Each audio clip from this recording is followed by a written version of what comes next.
Alright, guys. We are going live here. Day of the Union is starting up. I will admit, I did vote for Trump. Been disappointed in his first year in office. So I'm gonna see what he's gonna say here tonight. Hope you guys will tune in. Obviously, there's politics going on in this. Keep it civil if we have any discussions. I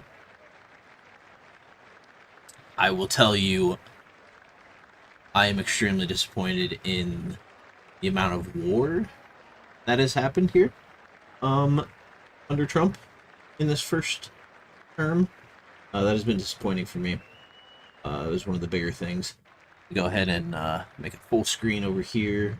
See if that works. Okay. So you guys can see it down there. I'm going to take up this whole lower... Members of Congress have the high privilege and distinct honor of presenting to you the President of Sorry for adjusting this live as we're going, guys.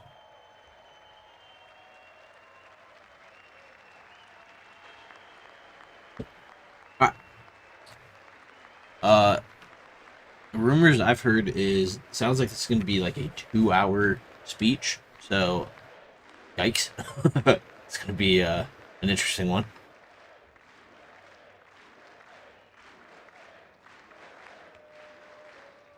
Well, thank you very much, everybody. It's really an honor. Speaker Johnson, Vice President Vance, First Lady of the United States. How many times do we get standing ovations and applause and all that stuff? That's the most annoying thing about the State of the Union. It is such a political show. I absolutely hate it. What's up, Justin? Second Lady of the United States.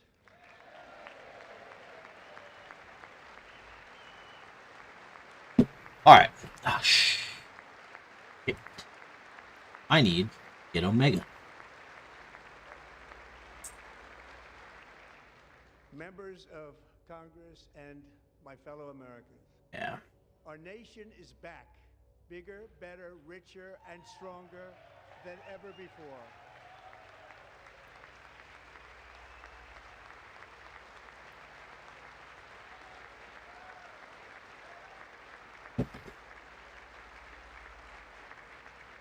Less than 5 months. I imagine I'm gonna get absolutely blasted by C-SPAN the 250th anniversary or any sort of American independence. money on this. So I do have the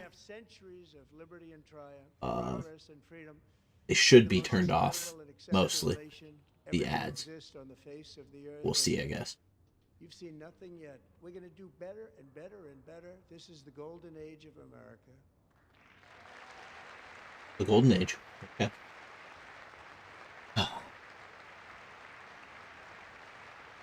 Justin, I don't know if you're in here when I was kind of explaining how I feel about Trump. I think you know how I feel. Like I voted for him, but a little disappointed.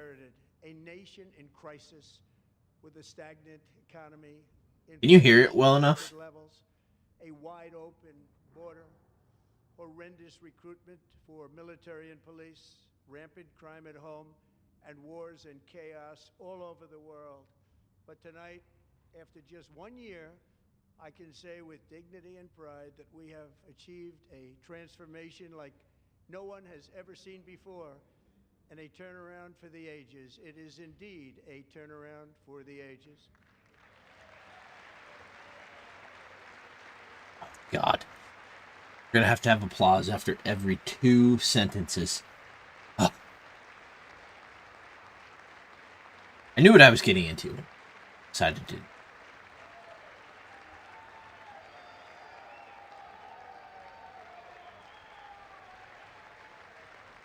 Oh boy. And we will never go back to where we were just a very short time ago. We're not going back. Today our border is secure. Good God.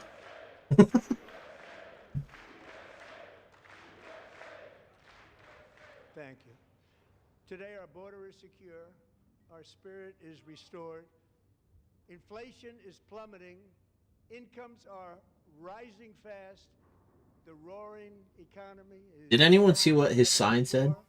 And our enemies are scared, our military and police are stacked, and America is respected again, perhaps like never before.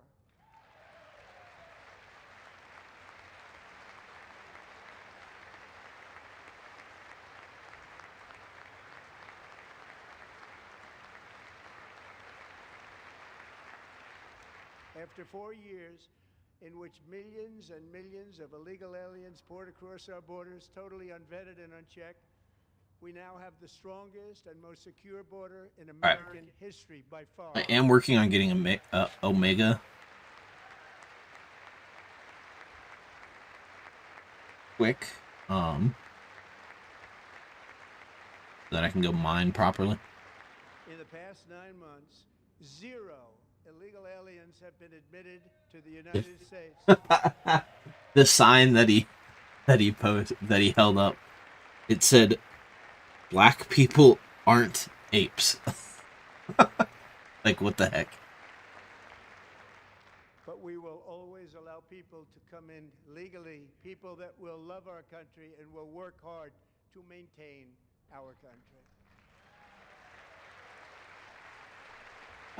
Yeah. I absolutely hate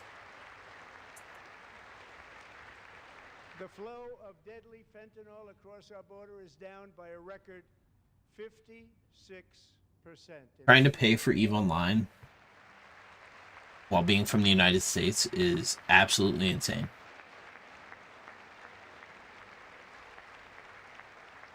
And last year, the murder rate saw its single largest decline in recorded history. This is the biggest decline, think of it, in recorded history, the lowest number in over 125 years. Year 1900. In fact, substantially before my wonderful father, I had a wonderful father, Fred, before he was born, substantially before he was born.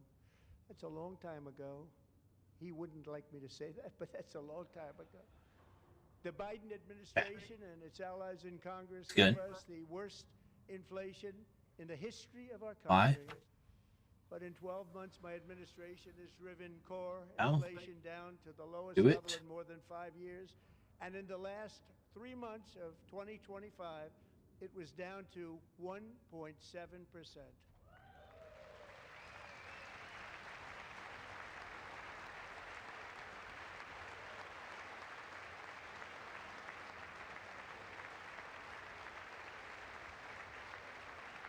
Gasoline, which reached a peak of over $6 a gallon in some states under my predecessor, it was quite honestly a disaster, is now below $2.30 a gallon in most states, and in some places $1.99 a gallon. And when I visited the great state of Iowa just a few weeks ago, I even saw $1.85 a gallon for gasoline.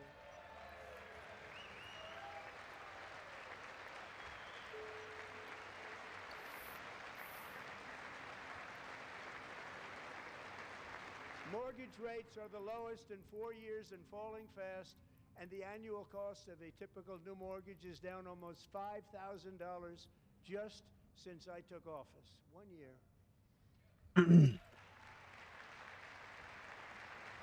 And low interest rates will solve the Biden-created housing problem well, at the same time protecting the values of those people who already own a house that really feel rich for the first time in their lives. We want to protect those values. We want to keep those values up. I don't own a house yet, and I can't afford to yet. Trump, please. And we are going to keep it that way. Do better. The stock market has set 53 all-time record highs since the election. I do not care about the stock market.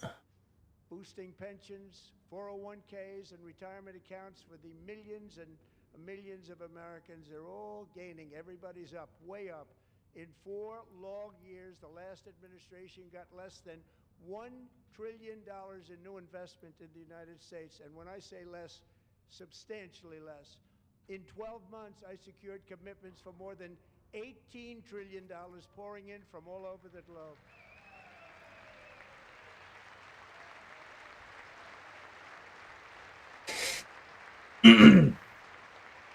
All right.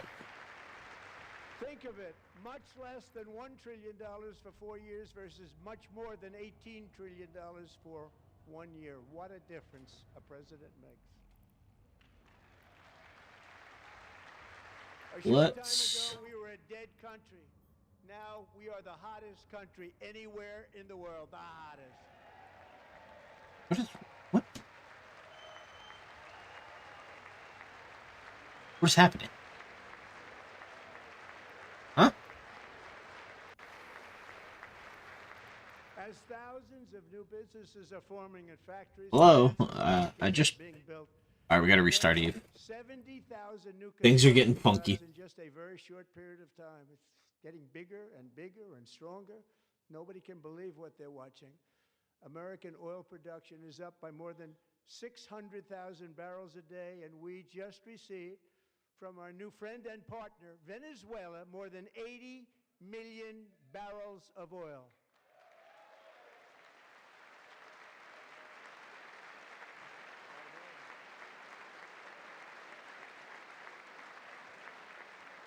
American natural gas production is at an all-time high because I kept my promise to drill, baby, drill.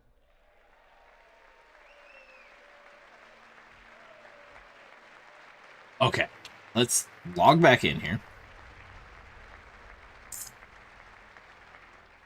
More Americans are working today than at any time in the history of our country. Think about that. Any time in the history of our country, more working today. And 100% of all jobs created under my administration have been in the private sector.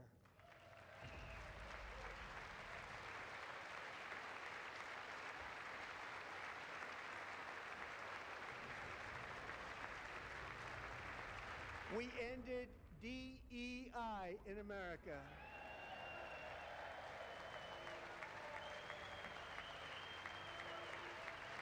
All right. Are we Omega yet? I believe so. There we go. have a record Fine. number of job-killing regulations, and in 1 year we have lifted 2.4 million Americans, a record, off of food stamps. Check out our fit here. What's up, John Benson? And for all of these reasons, I say tonight, members of Congress, the state of our union is strong.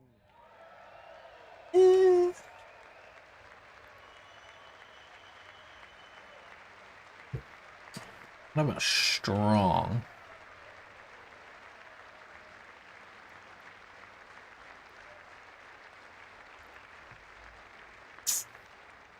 Our country is winning again. In fact, we're winning so much that we really don't know what to do about it. People are asking me, please, please, please, Mr. President, we're winning. Does the mining laser upgrade actually impact until you came along, we're just always losing, but now we're winning too strip much. miners? And I say, no, no, no, you're going to win again. You're going to win big. You're going to win bigger than ever. And to prove that point, here with us tonight is a group of winners who just made the entire nation proud. The men's... He's really yelling, isn't he? Olympic hockey team. Come on in. Okay, so it does impact strip miners. Good to know. All right, I think we can all cheer for the American hockey team. USA.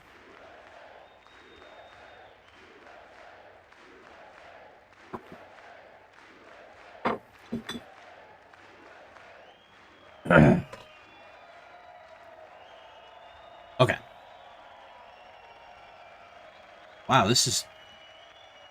My retriever looks different. Oh, I forgot. They pushed the new...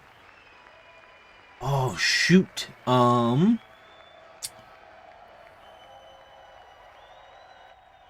we can unpause this. Oh, I don't know if I can see it in here. They're doing upgrades to like visuals and stuff, and some of the ships got updated visuals. That looks amazing.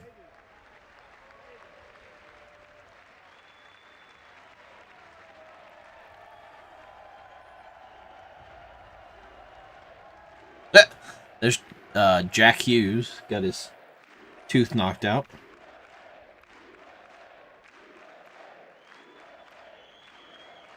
Ah, let's get out here.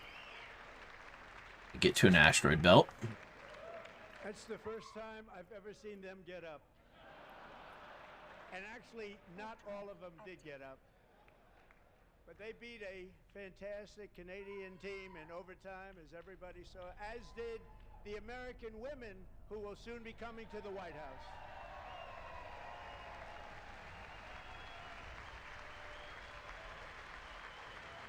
Can you guys hear the State of the Union? Or do I need to, like, turn that up somehow?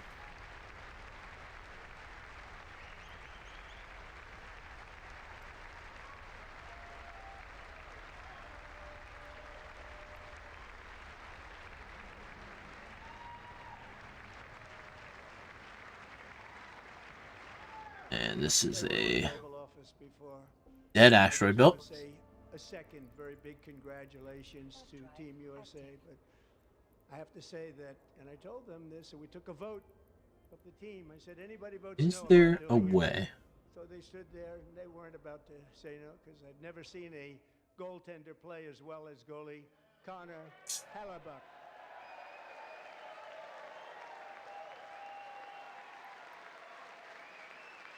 There we are.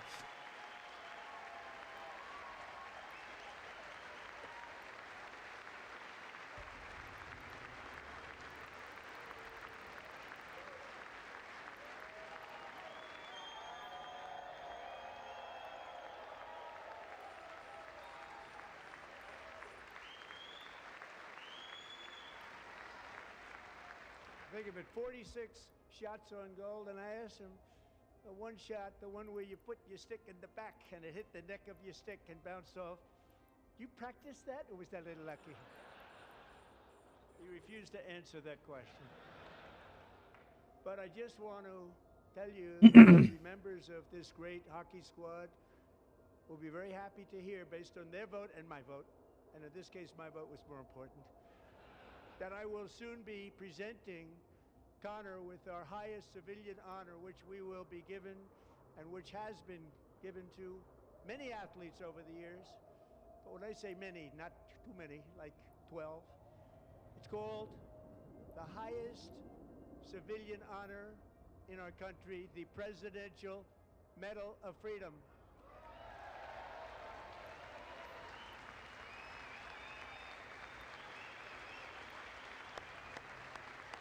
All right.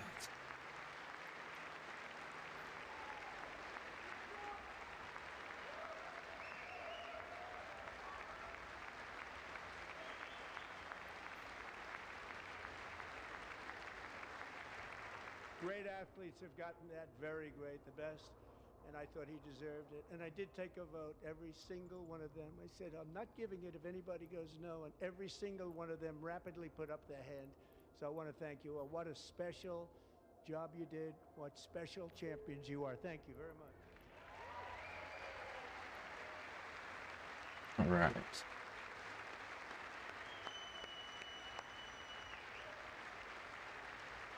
I forgot about. I think this is the first time I've really came out and mined a bunch since Catalyst.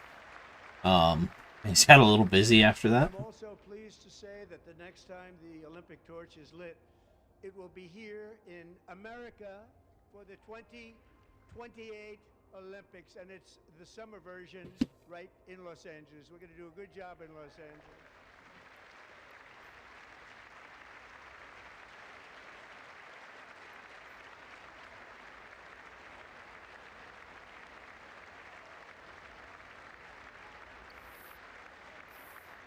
And Los Angeles is going to be safe, just like Washington, D.C. is now one of the safest cities in the country.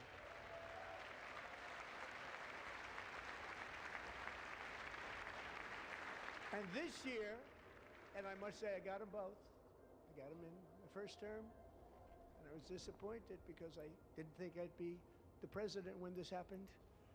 But strange things took place, and now I've got them because I got the Olympics, and I got the 2026 FIFA World Cup, and I wanted to claim the 250th, but I didn't get away with that one. I couldn't claim that one for myself. But we're getting the World Cup, so we have the World Cup and the Olympics coming, and that is exciting news. Not gonna lie, being Mike Johnson or JD Vance back there, especially Mike Johnson, having to have a constant smile on your face would get tiring. Men like Buddy Taggart.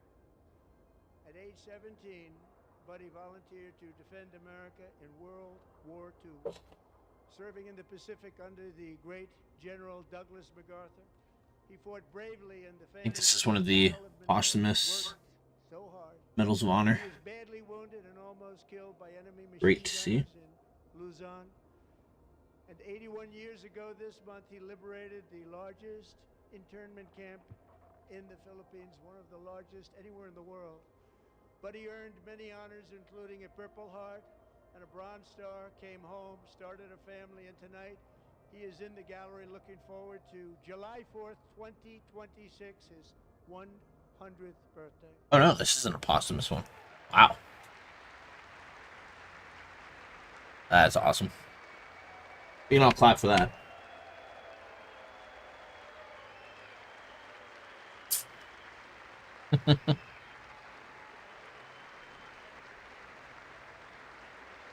He looks pretty good for being almost 100.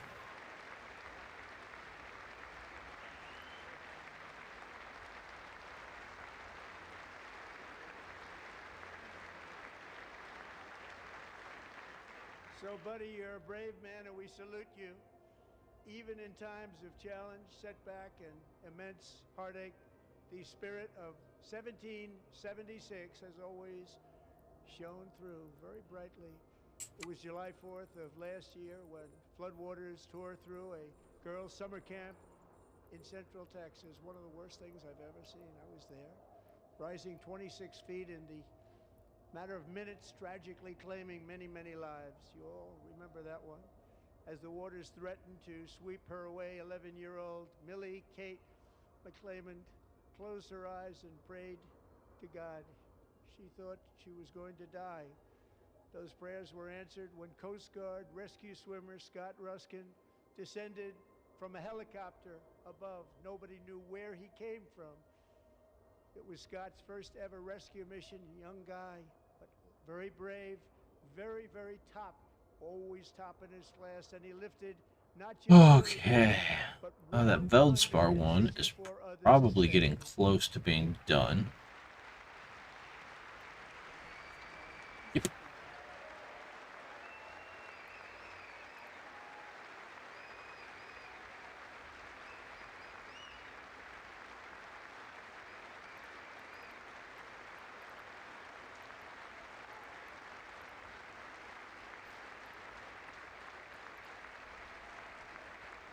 So the grade 3 does 440. 400, okay. Scott from a distance, and they couldn't believe what they were seeing. The winds were blowing, the rain was pouring, everything was going, and that rapid water, nobody's ever seen anything like it. They said, wow, that's something. Tonight, Scott and Millie Kate are here together, reunited for the very first time. Thank you, Scott, Millie Kate.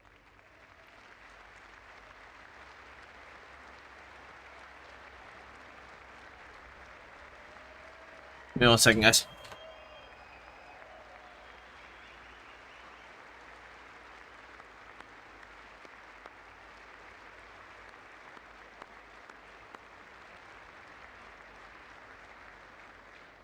And Petty Officer Ruskin, I'm pleased to inform you that I am now awarding you the Legion of Merit for extraordinary heroism, which is what it was, extraordinary heroism. Thank you.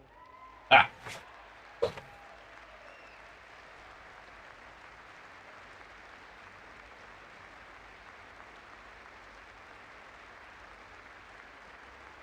And I'd like to have the military aide to please come down and take care of the service. Military aid, thank you very much.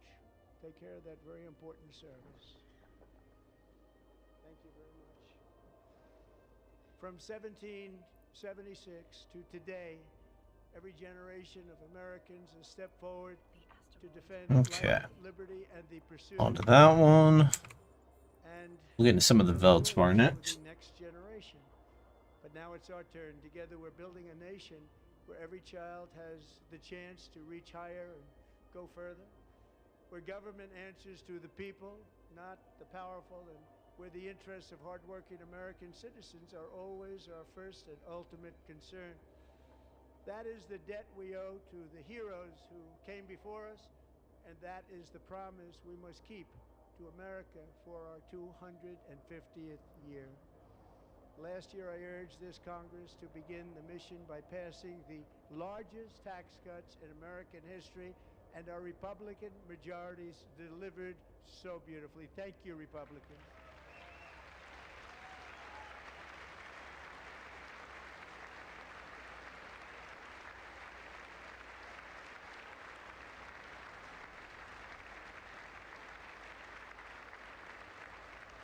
All Democrats, every single one of them, voted against these really important and very necessary massive tax cuts.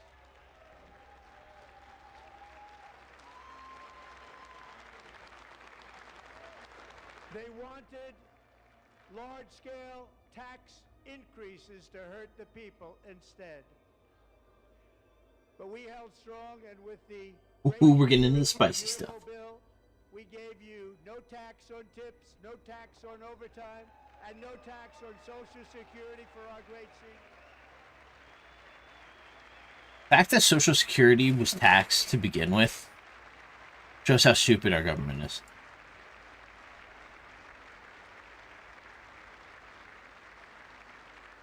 And we also made interest on auto loans tax deductible the first time, but only if the car is made in America.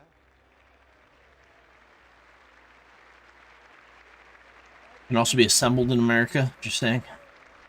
Parts can be made somewhere else. Recently in Pennsylvania, I met Megan Hemhauser, a devoted mom who's homeschools her children, beautiful, 2 children, during the day while waiting tables at night as her husband works overtime operating very heavy equipment. Megan is here this evening, and she's happy to tell you that she is so much richer because with no tax on tips, no tax on overtime, and her expanded child tax credit done again by Republicans, Megan and her husband will take home more than $5,000 extra just for the year, cutting her tax bill in more than half.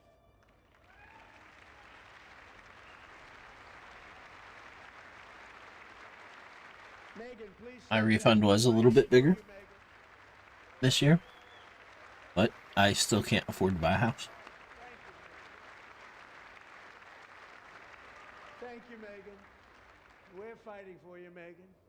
Under our bill, parents like Megan can also activate their children's brand new Trump accounts. And I didn't name it.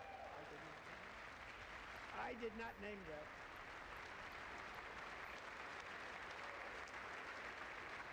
Nobody believes me, but I did not name it. It was named by a very tall man standing right there in the 3rd row. Nice man, a good man. Tax-free investment accounts for every American child. This is something that's so special and taken off and gone through the roof. Millions will be pre-funded courtesy of the U.S. Treasury and private individuals like Michael and Susan Dell, who have donated $6.25 billion to fund the Trump accounts for 25 I do like the little bar here on the asteroids that shows how much is left when we have this thing activated. That is the mining UI is so much better after Catalyst. When I asked Michael Dell, how do you make all that money? He said, well, I just sat on my dorm in school and I made computers and I'd sell them to people. And I just kept selling and selling and selling, and pretty amazing story. That's called the American dream. He sold a lot of computers, a lot of those laptops. So I congratulate him on that, but I really thank him and Susan, as well as others like Brad Gerstner, a very tremendous guy. He was behind it right from the beginning. Brad Gerstner. Thank you, Brad.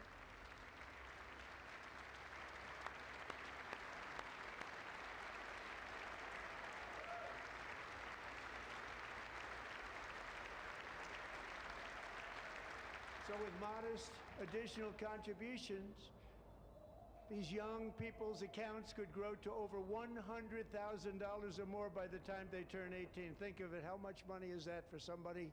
Alrighty. Over 100,000, could be much more than that.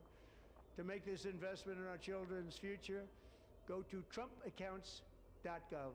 Trumpaccounts.gov. And a lot of people are doing it. They're setting every record book. It's popular. They knew what it was going to take. I'm so proud of them. I'm so proud of the people. I did do that for my daughter. Now it's just taken off. One of the primary reasons for our country's stunning economic turnaround, the biggest in history, where the Dow Jones broke 50,000 4 years ahead of schedule, and the S&P hit 7,000, where it wasn't supposed to do it for many years, were tariffs.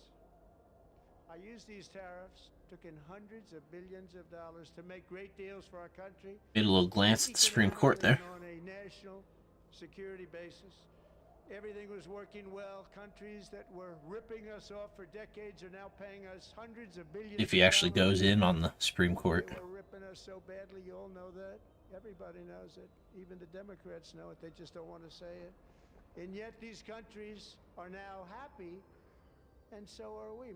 We made deals. The deals are all done. And they're happy. They're not making money like they used to, but we're making a lot of money. There was no inflation, tremendous growth. And the big story was how Donald Trump called the economy correctly. And 22 Nobel Prize winners in economics didn't. They got it totally wrong. They got it really wrong. And then just 4 days ago, an unfortunate ruling from the United States Supreme Court. It just came down. It came down. Very unfortunate ruling.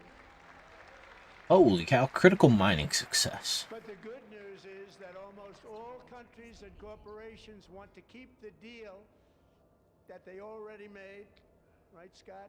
Knowing that the legal power that I, as president, have to make a new deal could be far worse for them. And therefore, they will continue to work along the same successful path that we had negotiated before the Supreme Court's unfortunate involvement. So despite the disappointing ruling, it's powerful. Country saving. It's saving our country, the kind of money we're taking in. Peace protecting. Many of the wars I settled was because of the threat of tariffs. I wouldn't have been able to settle them without. Will remain in place under fully approved and tested alternative legal statutes. And they have been tested for a long time.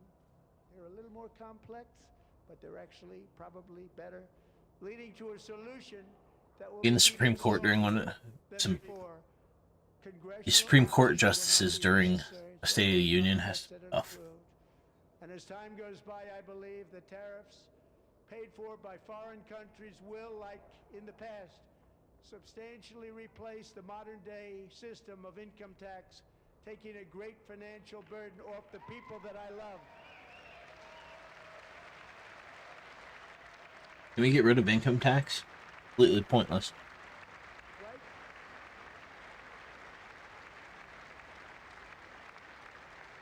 Moving forward, factories, jobs, investment, and trillions of dollars will continue pouring into the United States of America.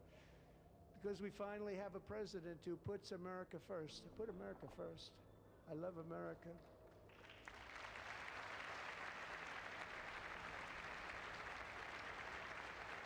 Oh boy, I'm gonna sneeze. For decades before I came along, Woo! Got that muted just in time, guys. From trade to healthcare, from energy to immigration, everything was stolen and rigged in order to drain the wealth out of the productive, hardworking people who make our country great, who make our country run. Under Biden and his corrupt partners in Congress and beyond, it reached a breaking point with the Green New scam, open borders for everyone. They poured in by the millions and millions from prisons, from mental institutions. They were murderers, 11,888 murders. They came into our country. You allowed that to happen. And record-setting inflation that cost the typical family $34,000 in just a speck of time. Now the same people in this chamber who voted for those disasters suddenly use the word affordability, a word. They just used it. Somebody gave it to them, knowing full well that they caused and created the increased prices that all of our citizens had to endure. You caused that problem. You caused that problem.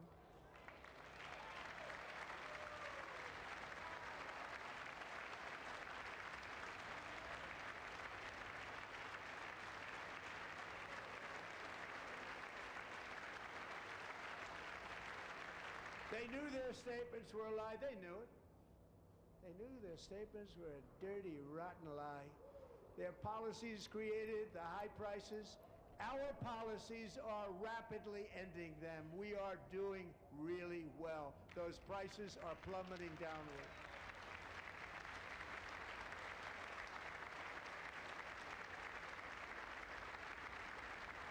The price of eggs is down 60%, Madam Secretary, thank you.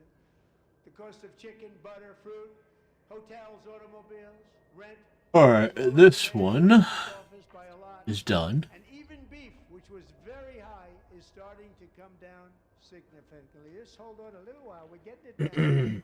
And soon you will see numbers that few people think were possible to achieve just a short time ago.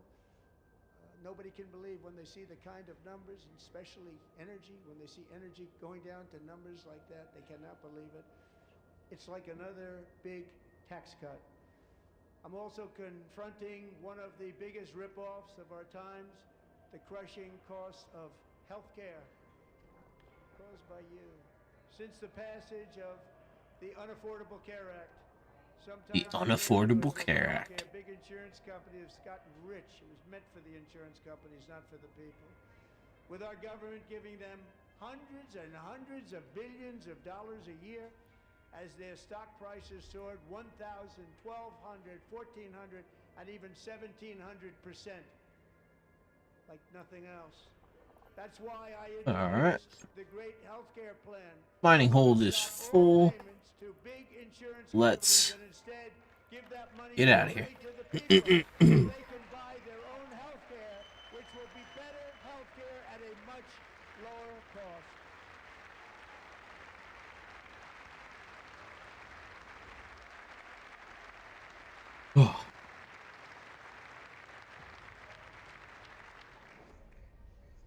In addition, my plan requires maximum price transparency. That's a big deal. Sounds so simple, so big. Solid little haul here. I mean, it's just Logic Clay some Veldspar, but with full knowledge that they were doing a very bad thing for the people. Costs were going to go way up, and that's what happened. And now I'm bringing them way down on healthcare and everything else. I'm also ending the wildly inflated cost of prescription drugs like has never happened before. that'll be a good one.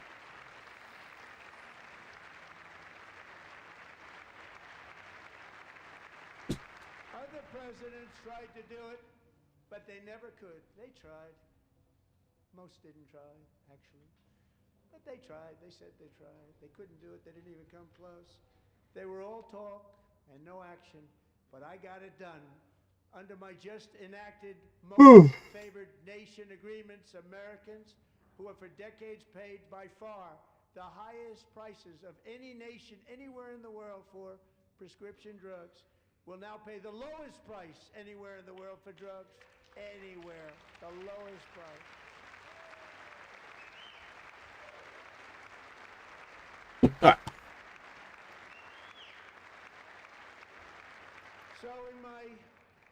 first year of the second term, should be my third term, but strange things happen. I took prescription drugs, a very big part of healthcare, from the highest price in the entire world to the lowest. That's a big achievement.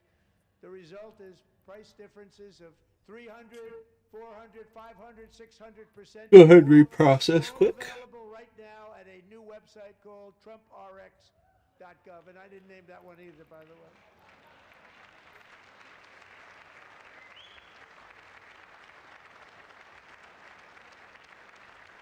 And here tonight is the very first customer ever to get that big discount, and it is big. Catherine Rayner. For 5 years, she and her husband have struggled with infertility, and they turned to IVF. One drug has been costing Catherine $4,000 to purchase. But a few weeks ago, she logged onto the TrumpRx website and got that same drug that cost $4,000, got it for under $500. A reduction of much more, actually, than $3,500. Catherine, we are all praying for you, and you're going to be a great mom.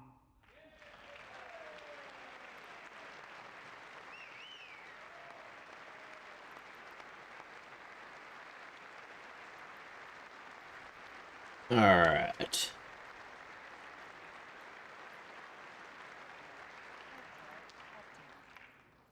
So now I'm calling on Congress to codify my most favored nation program into law. Now, the one thing, I'm not sure it matters because it's going to be very hard for somebody that comes along after me to say, let's raise drug prices by 700 or 800%.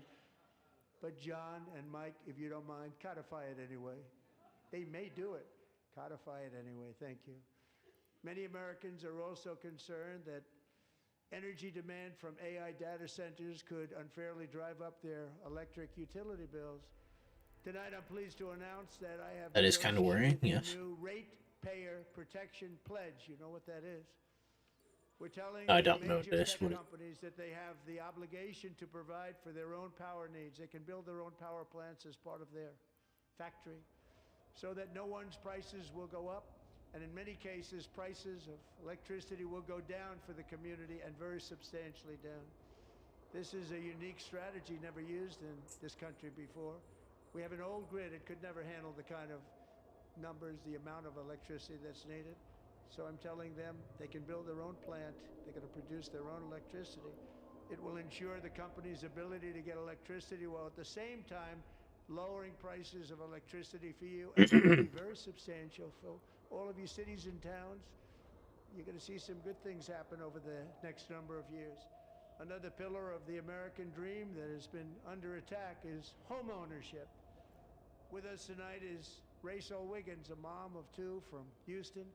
She placed bids. That guy was 50 almost homes asleep. and lost all of those bids to gigantic investment firms that bypassed inspection, paid all cash, and turned those houses into rentals, stealing away her American dream. She was devastated. Stories like this are why last month I signed executive order to ban large Wall Street investment firms from buying up in the thousands single-family homes. This is what I'm here for.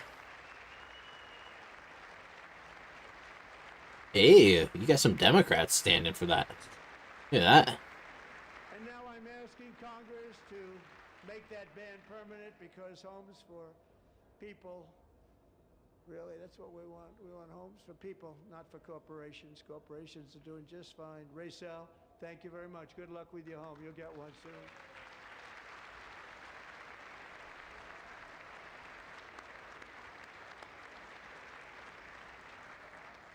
We're also working to make it easier for Americans to save for retirement.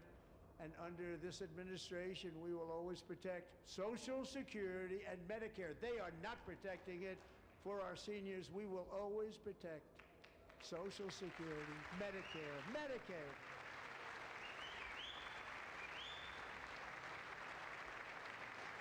Since I took office, the typical 401k balance is up by at least $30,000. It's a lot of money. We have millions and It millions is up, of people but because the stock I market is don't doing have so access to well, that money right now. sales records, Goodbye, home. 401ks are way up. Yet half of all of working Americans still do not have access to a retirement plan with matching contributions from an employer. To remedy this gross disparity, I'm announcing that next year my administration will give these often forgotten American workers, great people, the people that built our country, access to the same Cool. type of retirement plan offered to every federal worker. We will match your contribution with up to $1,000 Elizabeth each Warren. year, as we ensure that all Americans can profit from a rising stock market. Let's also ensure that members of Congress cannot corruptly profit from using insider information. Guys donating? What? What do you mean?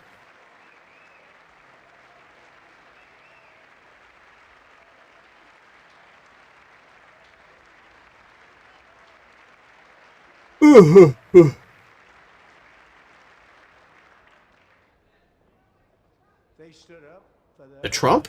No. I can't believe it.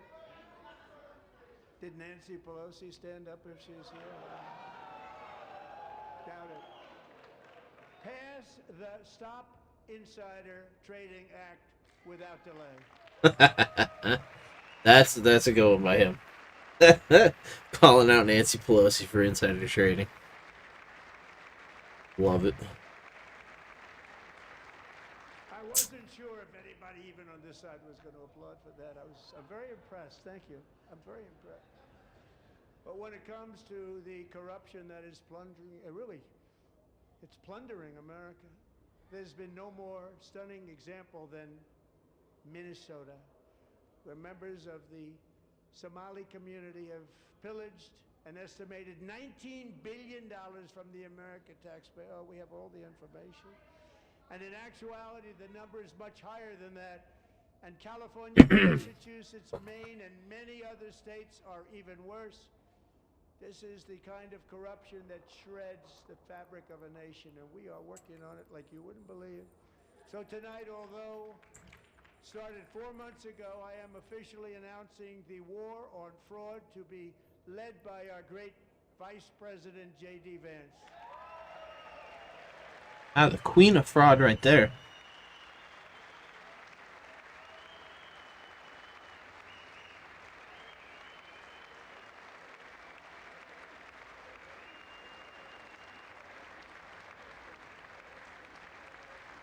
We'll get it done.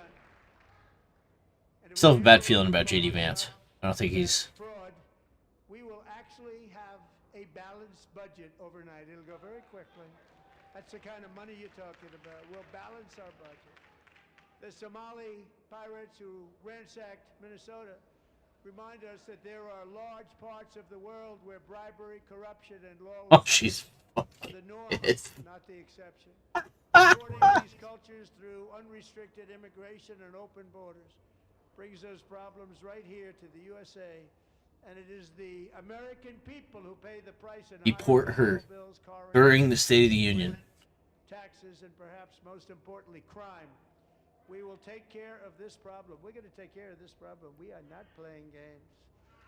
Delilah.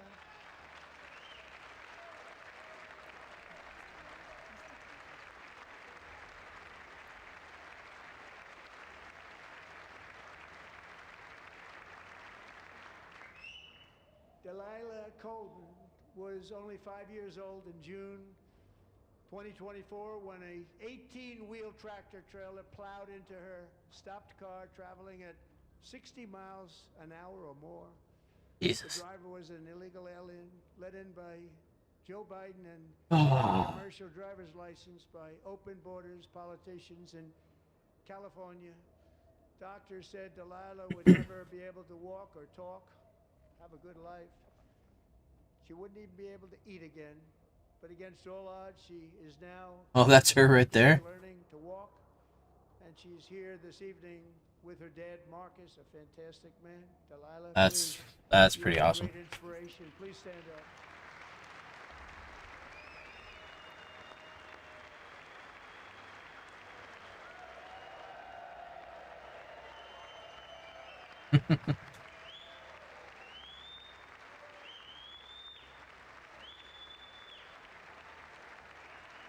That the Democrats aren't standing for that.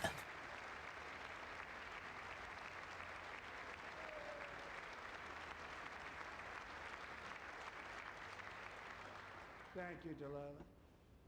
Many, if not most, illegal aliens do not speak English and cannot read even the most basic road signs as to direction, speed, Yeah, danger, that's been one of the... or location. That's why tonight I'm calling on Congress to pass what we will call the Delilah Law, barring any state from granting commercial driver's licenses to Yes. illegal aliens. That should be supported 100%.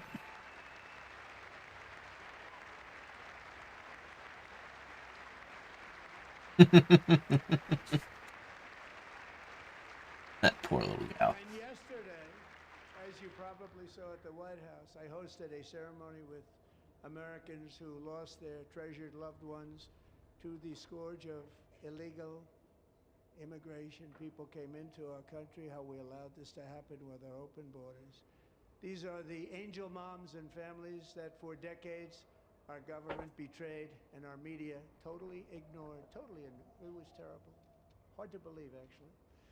In 2023, a 16-year-old high school cheerleader named Elizabeth Medina was supposed to perform in her town's Christmas parade, but she never arrived. Her mother, Jacqueline, went home to look for her, and she found her lying dead in a bathtub, bleeding profusely after being stabbed 25 times.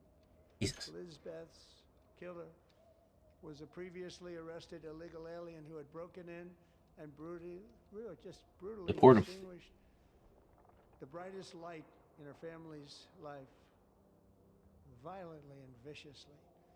Yes. Her heartbroken mother is in the gallery to remind everyone in this chamber exactly why we are deporting illegal alien criminals to our country at record numbers, and we're getting them the hell out of here fast. We don't want them.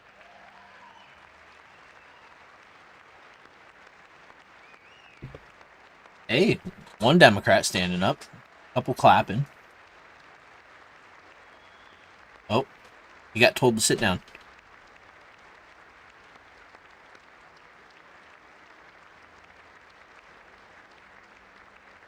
Thank you very much, Jacqueline. Thank you. We can never forget that many in this room not only allowed the border invasion to happen before I got involved, but indeed they would do it all over again if they ever had the chance. Good Lord, there's 40,000 units of plagioclase grade 2 on this fast riding. Wow. Between Americans and a wide open border right now is President Donald J. Trump and our great Republican patriots in Congress. Thank you. I love how he refers to himself in third person.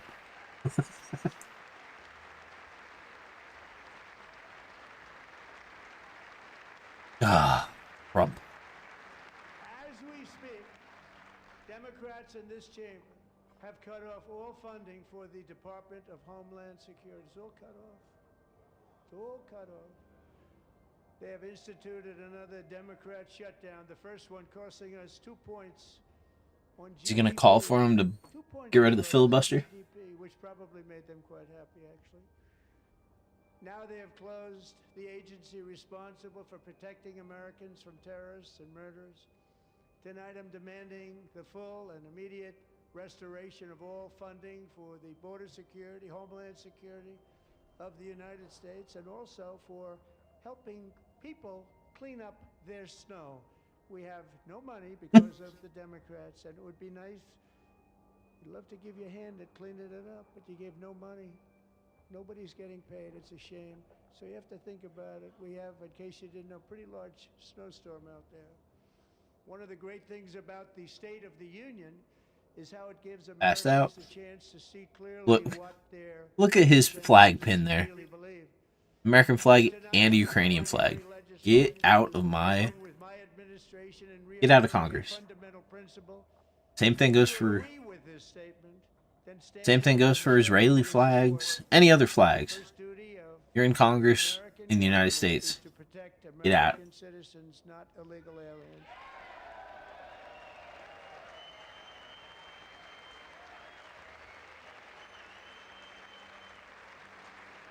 Nah, get out. I don't care what country flag it is. Get them out.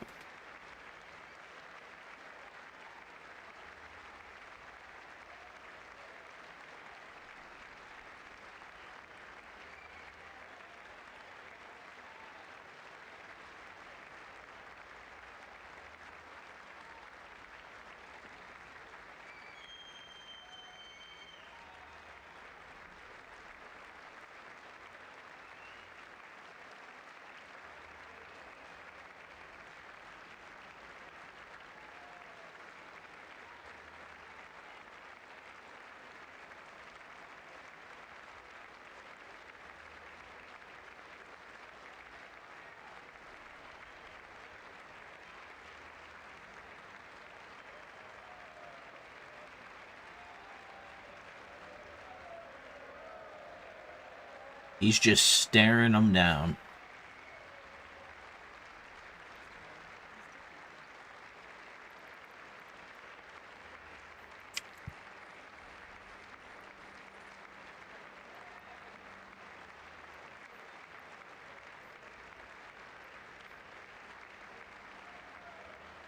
Mark Kelly.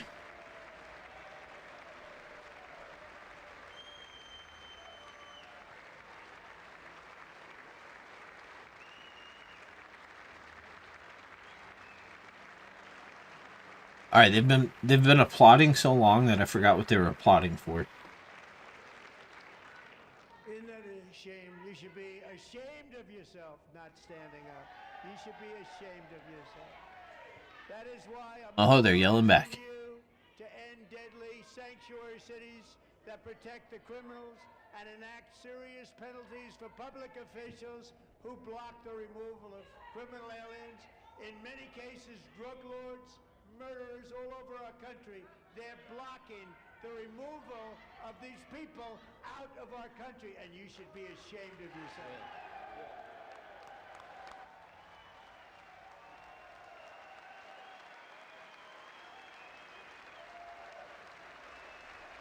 I think it was about illegal immigration there. Kind of spaced out for a second. Apologies. And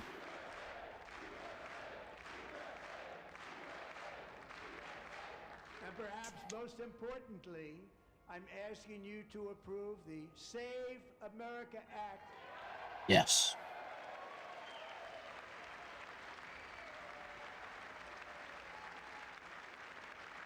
To stop illegal aliens and others who are unpermitted persons from voting in our sacred American elections. That cheating is rampant in our elections. It's rampant. It's very simple. All voters You don't have an ID? show voter ID. Prove your citizenship. Can't vote. Simple.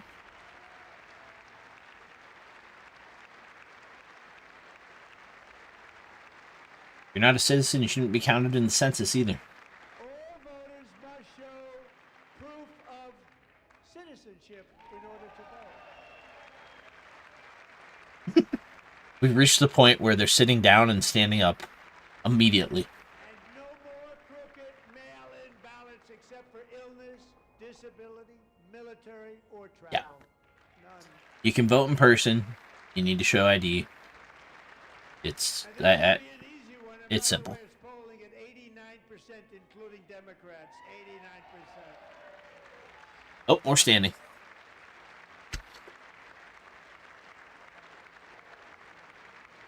Minnesota state flag, And even the Ukraine flag up there. New York City, I think he's a nice guy, actually. Speak to him a lot. The Minnesota state flag, I don't have a problem with them wearing it. Said they want Does look ugly people though. To shovel snow. They got hit hard. Wants them to shovel snow, but if you apply for that job, you need to show 2 original forms of ID and a social security card. Yet they don't want identification for the greatest privilege of them all, voting in America. No, it's no good. No good. Both Republicans and Democrats overwhelmingly agree on the policy that we just enunciated. And Congress should unite and enact this common sense, country-saving, legislation right now, and it should be before anything else happens.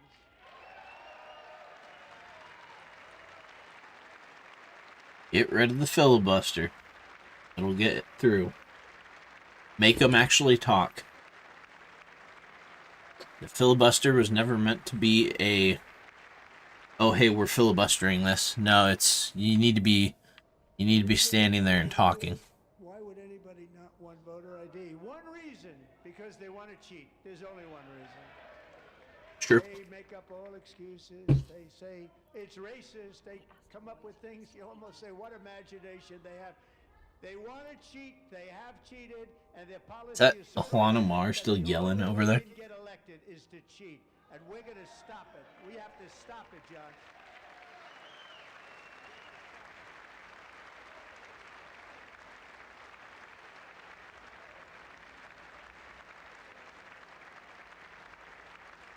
And here is one more opportunity to show common sense in government. In the gallery tonight are Sage Blair and her mother, Michelle. In 2021, Sage was 14 when school officials in Virginia sought to socially transition her to a new gender, treating her as a boy and hiding it from her parents. Hard to believe, isn't it? Before long, a confused Sage ran away from home after she was found in a horrific situation in Maryland. A left-wing judge refused to return Sage to her parents because they did not immediately state that their daughter was their son. Sage was thrown into an all-boys state home and suffered terribly for a long time. But today, all of that is behind them because Sage is a proud and wonderful young woman with a full-ride scholarship to Liberty University. Sage and Michelle, please stand up.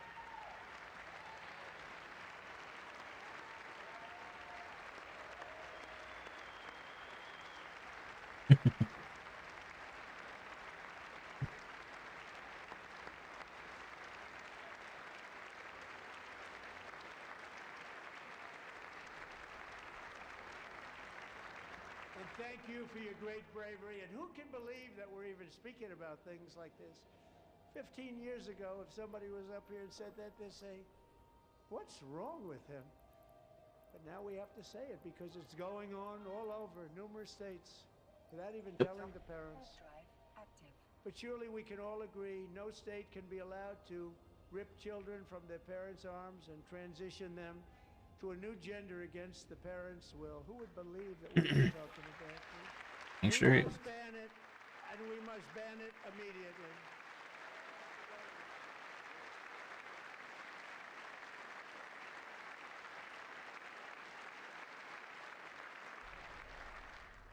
Look, nobody stands up.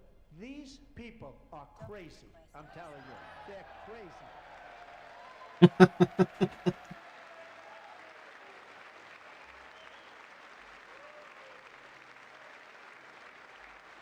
Amazing. Boy, oh boy. We're lucky we have a country. With people like this, Democrats are destroying our country, but we've stopped it just in the nick of time, didn't we? Affordability, democracy. No one cares more about protecting America's youth than our wonderful First Lady. Now a movie star. She's a movie star. Can you believe it? Alana Mar still yelling over there. Over the past year, she has had an incredible impact championing AI legislation, advancing a landmark executive order on foster care, and helping secure $30 million to launch the Melania Trump Foster Youth to Independence Initiative. It's a tremendous, really a tremendous thing that happened and had a lot of bipartisan support. She gets much better bipartisan support than I do. I get none. She gets a lot. Someday you're going to have to tell me how you did that. And students and educators in every state have joined the First Lady's efforts in the presidential AI challenge, keeping America's next generation positioned to succeed and strongly succeed in the future. Tonight we welcome two young people whose lives reflect the First Lady's impact, Sierra Burns and Everest Nevermont. Thank you both, and Melania, thank you. I know how hard you worked on it. Thank you very much.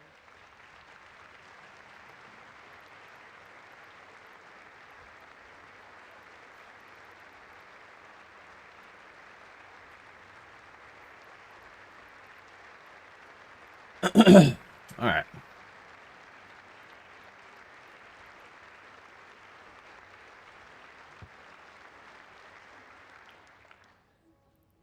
I'm very proud to say that during my time in office, both the first 4 years and in particular this last year, there has been a tremendous renewal in religion, faith, Christianity, and belief in God. Tremendous renewal.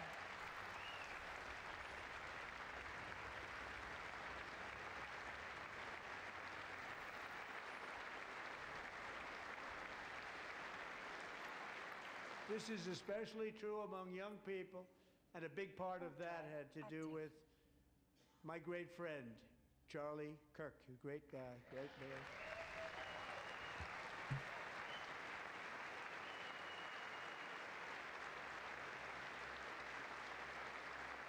So last year, Charlie was violently murdered by an assassin and martyred, really martyred for his beliefs.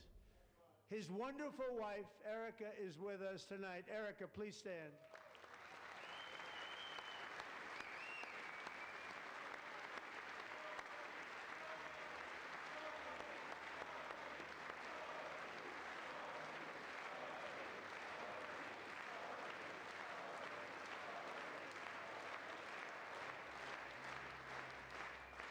Thank you, Erica.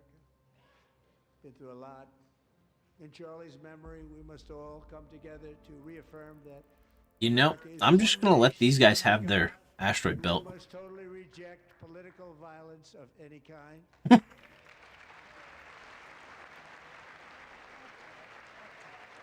Not that it really matters, but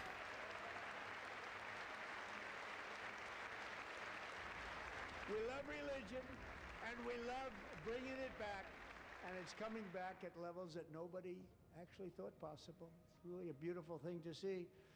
Above all, unleashing America's promise requires keeping our communities safe. We have made incredible strides, yet dangerous repeat offenders continue to be released by pro-crime Democrat politicians again and again. We are honored to be joined tonight by a woman who's been through hell, Anya Zarutska. In 2022, she and her beautiful daughter, so beautiful, what a beautiful young woman, Irina, fled war-torn Ukraine to live with relatives near Charlotte, North Carolina. And by the way, what's going on with Charlotte? Last summer, 23-year-old Irina was riding home on the train when a deranged monster who had been arrested over a dozen times and was released through no cash bail, stood up and viciously slashed a knife through her neck and body. No one will ever forget there were people. that and Charlie Kirk's assassination last year were Irina's face as she looked up at her attacker. lightning bolts Seconds of her life, she died instantly. through the country, I think. A brutal war only to be slain by a hardened criminal, set free to kill. Those were America brutal to open borders. Mrs. killings that were Tonight, I promise you everywhere we will ensure on justice social for media. your magnificent daughter, Irina.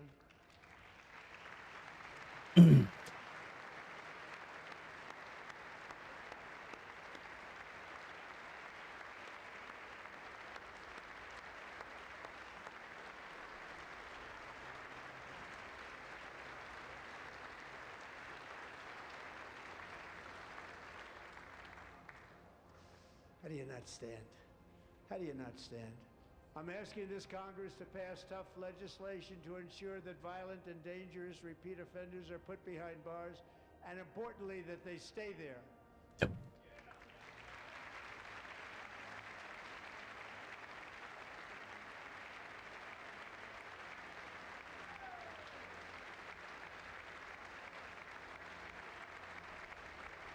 Starting last summer, I deployed our National Guard and federal law enforcement to restore law and order to our most dangerous cities, including Memphis, Tennessee, big success, New Orleans, Louisiana, big success, and our nation's capital itself, Washington, D.C., where we have almost no crime anymore in Washington, D.C. How did that happen?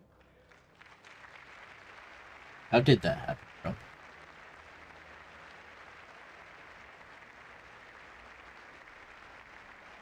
In fact, crime in Washington is now at the lowest level ever recorded, and murders in D.C. this January were down close to 100% from a year ago.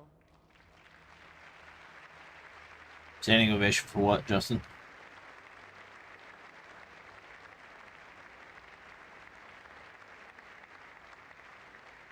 They don't like to hear that. One of the sick people, one of the brave service members who helped achieve this stunning turnaround was 20-year-old West Virginia Army National Guard Specialist Sarah Beckstrom.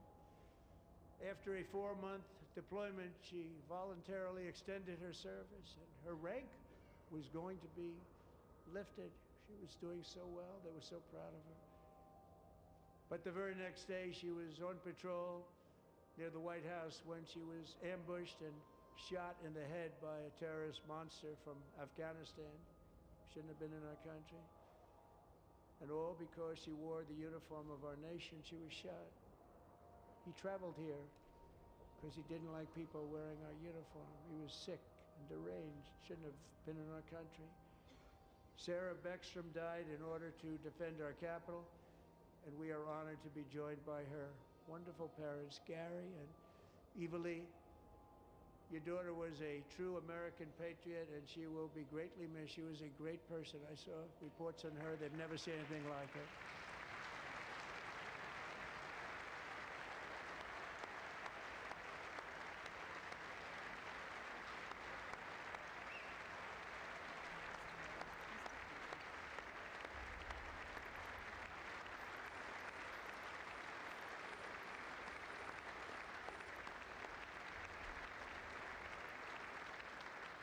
So sorry. Thank you very much. A great young lady. I saw reports that were like, perfect. She was perfect. Give me 1 second, guys. Alongside Sarah that day was Staff Sergeant Andrew Wolf. The terrorist shot Andrew in the head, and no one thought he could possibly make it. The two of them, Sarah and Andrew, both shot violently in the head. Neither was expected to make it. They weren't even given a chance, except his wonderful mother, named Melody, who I spoke to the same night, and she was so positive. The doctors thought that Andrew was gone, but his mother said, no, Mr. President, Andrew will be fine. He's going to make it. I've never seen anything like it. I mean, he was given almost no chance. She said, I have no doubt, sir, he's going to be okay. This was a conversation that I had with her that Sorry, guys. night. Had to run up and check the baby. Her son laying helplessly in bed. Hey, perfect blood timing. all over. Everybody is praying, she said, sir, he will be okay. The doctors didn't understand what she was saying. And after looking at the results of the damage done, neither did I. She was so strong and conclusive that even Andrew's great father felt she didn't really understand the gravity of the situation. But she turned out to be right. Right, Melody? She turned out to be right.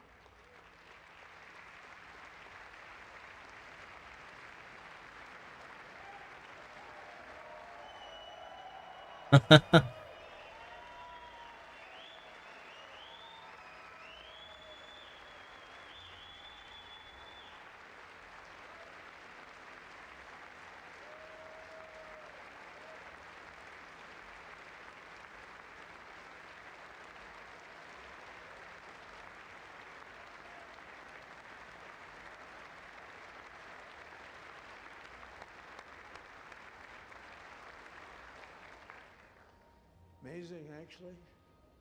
I said, where does this woman come from? She's the most positive person I've ever met.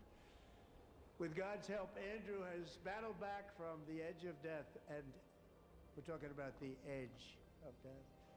On his way to a miraculous recovery. He's got a little work to do, but he's doing great. Nice to see you. He's a good-looking guy. Nice to see you. Thanks, Andrew. Thank you very much.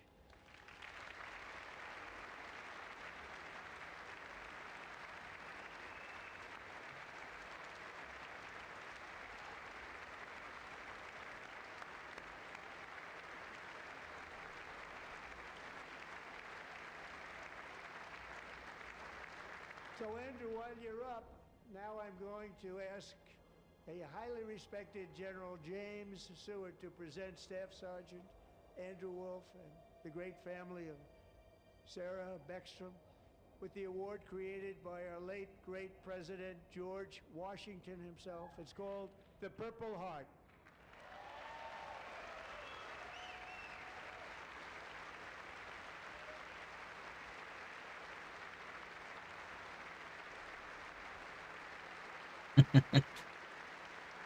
It's cool.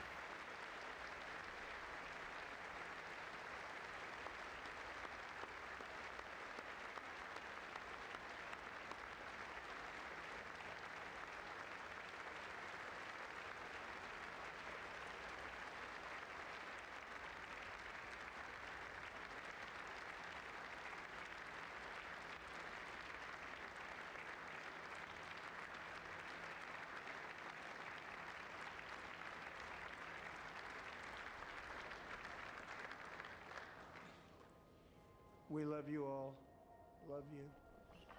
We're proudly restoring safety for Americans at home, and we are also restoring security for Americans. Our country has never been stronger. My first 10 months, I ended 8 wars, including Cambodia. Isn't it funny? Sick people. Cambodia and Thailand, Pakistan and India. This is where I'm going to be disagreeing with Trump. People said the Prime Minister of Pakistan would have died if it were not for my involvement. Kosovo and Serbia, Israel and Iran, Egypt and Ethiopia. Israel and Iran, we're about to go to war with Iran again. Azerbaijan, the Congo and Rwanda, and of course the war in Gaza, which proceeds at a very low level. It's just about there. And I want to thank Steve Witkoff and Jared Kushner for your help. Thank you, Steve. Thank you, Jared.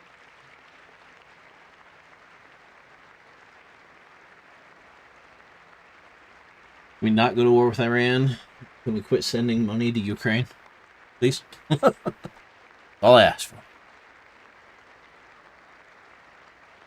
And I also want to thank the man they report to, Secretary of State Marco Rubio. Marco Rubio. Thank you, Marco.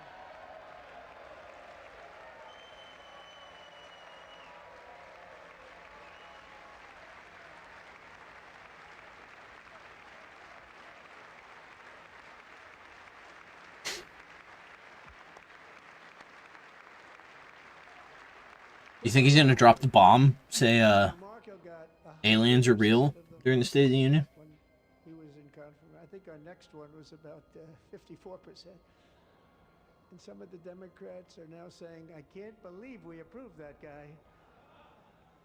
And he said it's an honor that they feel that way, right, Marco? You have done a great job, great Secretary of State. I think he'll go down as the best ever.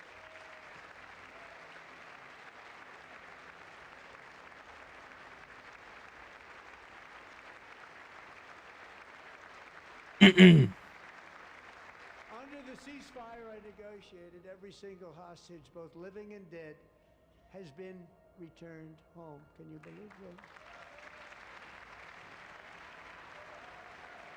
If the Democrats stand for that.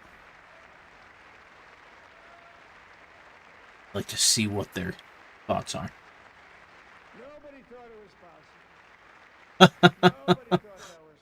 All the Democrats. Both living and dead. They can't stand for Charlie Kirk. They can't stand for Irina Zuritsky. They can't stand when he asked about, or when he said that the government, first duty of the government is to the American people, not illegal immigrants. They couldn't stand for any of those, but boom, they stand up right away when it's about anything regarding Israel. But we only 14 or 15 Follow the money. of the dead of the 28. And believe it or not, Hamas worked along with Israel, and they dug and they dug and they dug. It's a tough thing to do. Going through bodies all over, passing up 100 bodies sometimes for each one that they found. Tough job. And they finally got it back to 27. And then Steve and Jared, they got it back to 28. They found all 28. Nobody thought that was possible, but we did it. And I remember the family of the 28th. They were so grieved, but they were so happy as it's possible to be. They had their boy back. The mother said, "Sir, we have our boy back." What a period of time that was, but we got them all back. So thank you both very much. Great job.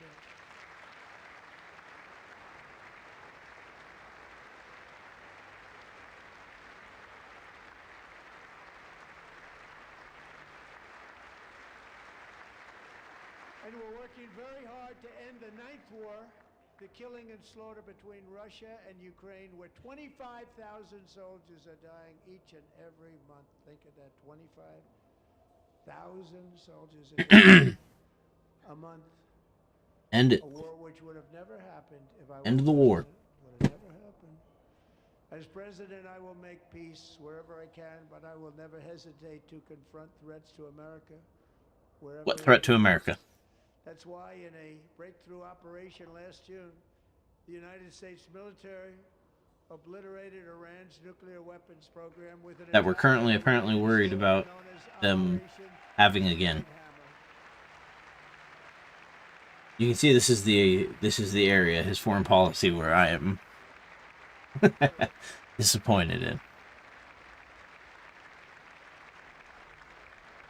For decades, it had been the policy of the United States never to allow Iran to obtain a nuclear weapon.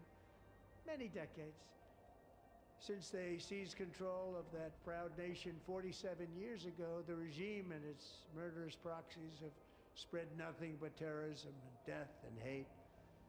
They've killed and maimed thousands of American service members and hundreds of thousands and even millions of people with what's called roadside bombs. They were the kings of the roadside bomb. And we took out Soleimani. I did that during my first term. Had a huge impact. He was the father of the roadside bomb.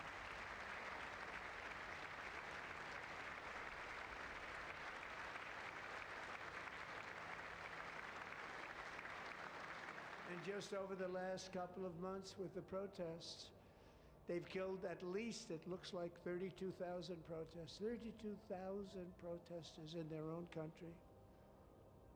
They shot them and hung them. We stopped them from hanging a lot of them with the threat of serious violence. But this is some terrible people. They've already developed missiles that can threaten Europe and our bases overseas, and they're working to build missiles that will soon reach the United States of America.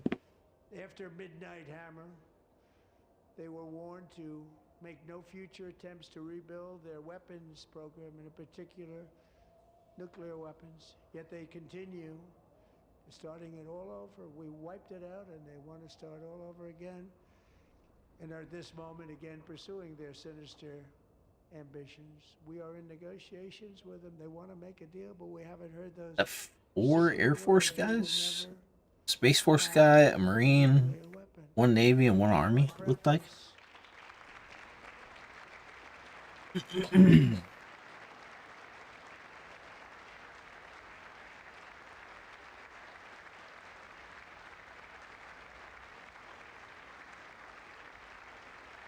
My preference is to solve this problem through diplomacy. But one thing is certain, I will never allow the world's #1 sponsor of terror, which they are by far, to have a nuclear weapon. Can't let that happen.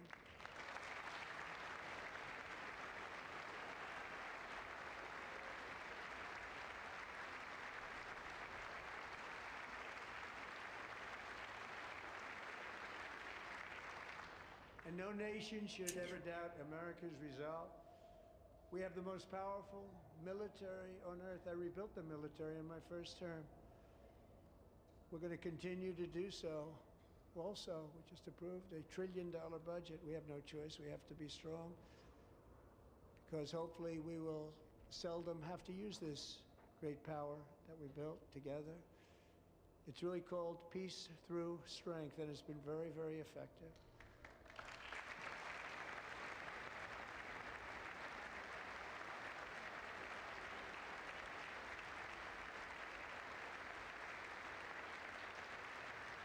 So thanks to Republicans in Congress, we're investing that record number of dollars, have no choice, in the United States Armed Forces. Also creating a lot of jobs, but we're not even doing it for that reason. Because as I said, we have more jobs, more people working today than ever before in the history of our country. And NATO countries are friends and allies. They are. They're our friends and they're our allies. Have just agreed at my very strong request to pay 5% of GDP for military defense rather than the 2%, which they weren't paying. We were paying for almost all of NATO. Now they're paying 5 as opposed to not paying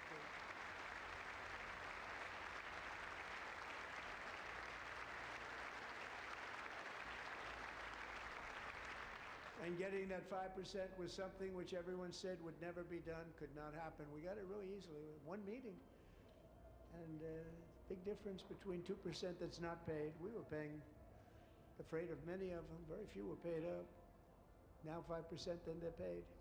And everything we send over to Ukraine is sent through NATO, and they pay us in full. They pay us totally in full. Every branch of our armed forces is setting records for recruitment. This is so exciting. And every service member recently. And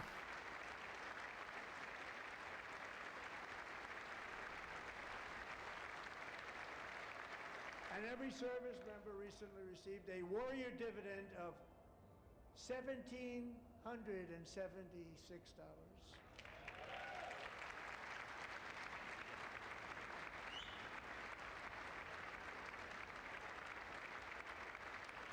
You know, they put it on my desk. We got the money from tariffs and other things, a lot of money we have. We have much more money than people understand. We'll have to rebuild that program a little bit, but it won't take long. But we got the money, and it was $1,775, and they wanted my approval. And I said, what's the number? $1,775. I said, wait a minute. For $1 more, we can have $1,776. It's going to... I said, we're going to figure that. I never asked anybody if we could afford it. $1 more. I said $1,776. And I said, that's good. And Well, we couldn't afford it. Our military, that was 4 months ago. Our military, I never see a person in the military that doesn't thank me for it. So we're honored to do it. They deserve it. And we call it 1776. It was great. And we love our military. We love our law enforcement. We love our firemen. You know, the firemen don't get mentioned enough. We love our firemen. We're also... Oh my God, how much longer does this go? We're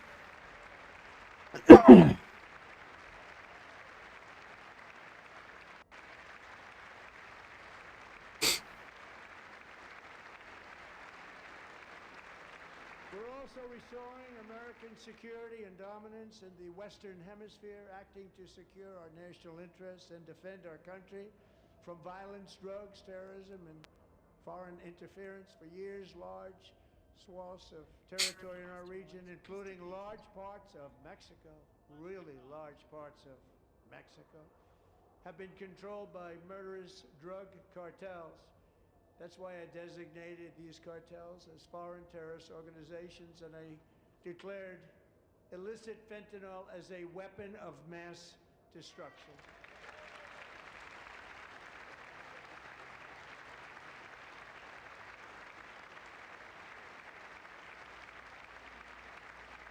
And with our new military campaign, we have stopped record amounts of drugs coming into our country and virtually stopped it completely coming in by water or sea. You probably noticed that.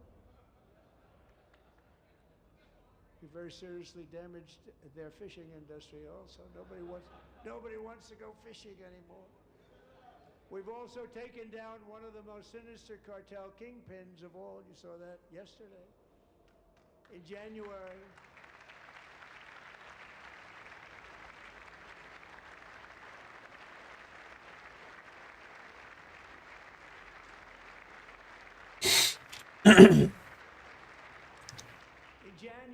elite American warriors carried out one of the most complex, spectacular feats of military competence and power in world history. No one's seen anything like it. Foreign leaders, I won't tell you who, called me and they said, very impressive, very impressive.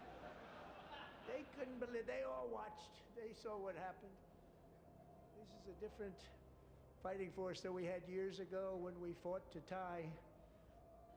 It's a great fighting force. I'm so proud of it. Look at Space Force. Space Force is my baby. As we did that, my baby. I don't know what he's talking about right now. It's like he's just babbling.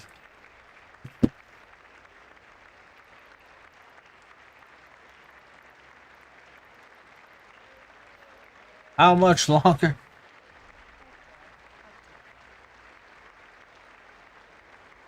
And America's armed forces overwhelmed all defenses and utterly defeated an enemy, good fighters, to end the reign of outlaw dictator Nicolas Maduro and bring him to face American justice.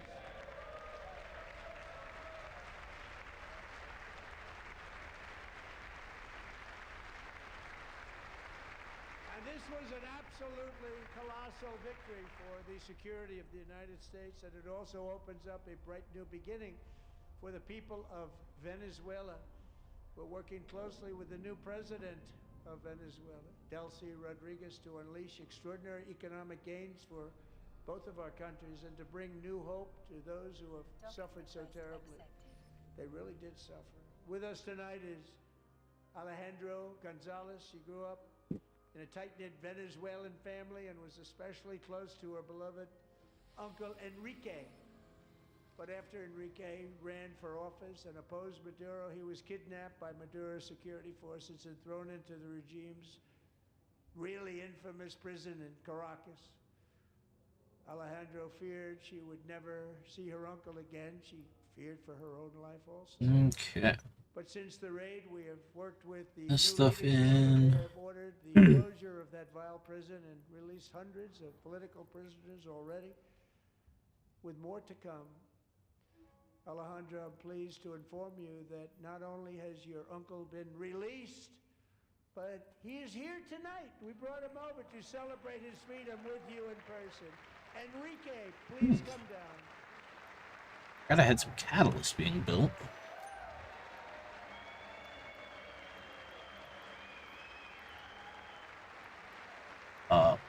Hello, where did these get sent? Blueprints. What?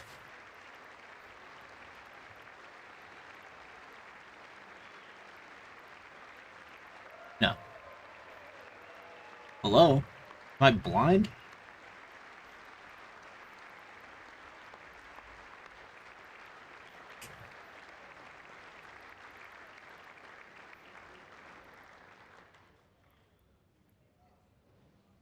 Thank you, Enrique. Have a good time. Nice to have you back, Enrique. Output location blueprint. January raid to capture Maduro. Oh wait, was I research? Oh, I was researching. My bad. Very dangerous. They knew we were coming. They were all set. But the deeds of one warrior. Okay. Let's do time efficiency then. Military valor. Chief Warrant Officer 5, Eric Slover, planned the mission and was the flight lead in the cockpit of the first helicopter. A big, beautiful, powerful helicopter. It was a massive Chinook carrying, as you can imagine, many, many American warfighters. Wearing the dog tags, his wife Amy had blessed with holy water before he left. She knew it was going to be a rough one. Eric steered the Chinook under the cover of night and descended swiftly upon Maduro's heavily protected military fortress. This was a major military installation, protected by thousands of soldiers and guarded by Alright, Russian what if I did and Chinese military technology. 450 runs of this? How did that work out? Not too good. While preparing to land, enemy machine guns fired from every angle, and Eric was hit very badly in the leg and hip, one bullet after another. He absorbed 4 agonizing shots, shredding his leg into numerous pieces. And yet, despite the fact that the use of his legs was vital to successful helicopter flight, legs are the most important part of flying a helicopter. To deliver the many commandos who would capture and detain Maduro was the only thing Eric was thinking about. Then, even as he was gushing blood, which was flowing back down the aisle, helicopter lands at a steep angle. The machine guns stood right in front of him. They were right in front of him, 2 machine gunners who escaped the wrath of the previous planes. Eric maneuvered his helicopter with all of those lives and souls to face the enemy and let his gunners eliminate the threat.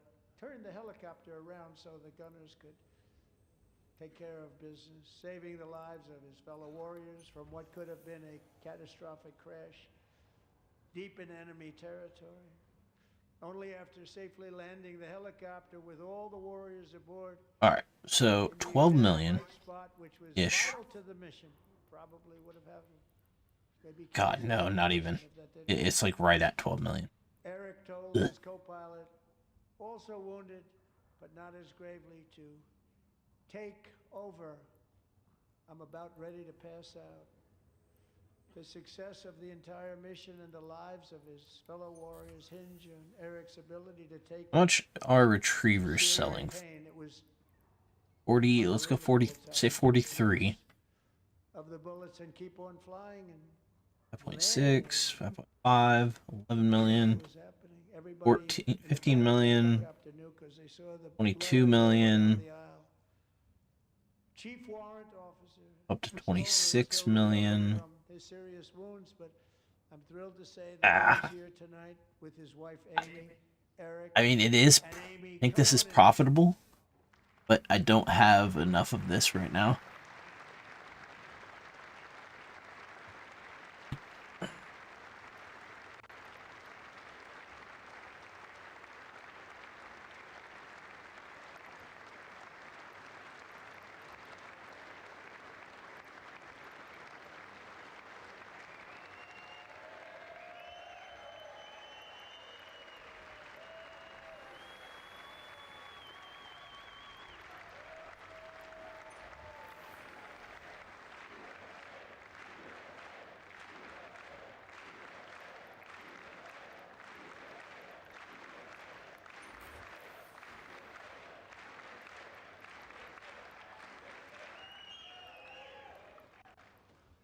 So we have a surprise Oh. for Eric and Amy.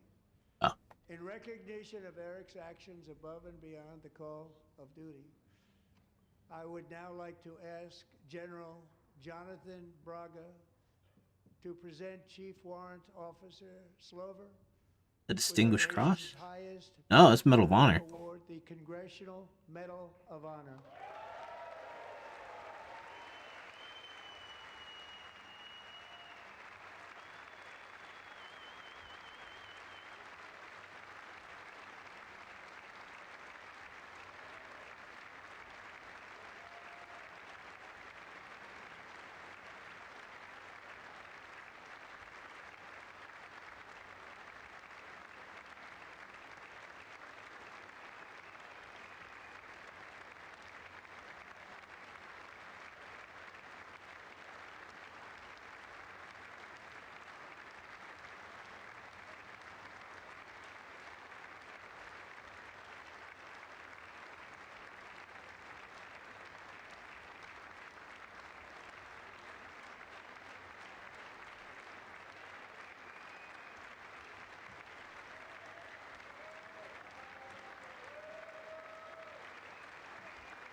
Well, thank you very much, Eric and Amy. Great to get to know you. I met with them and with a lot of their fellow warriors at Fort Bragg recently. You notice the name Fort Bragg, we have it back, we brought it back. We won the First World War with it, the Second World War with it, and then they decided to change the name. So we changed it back.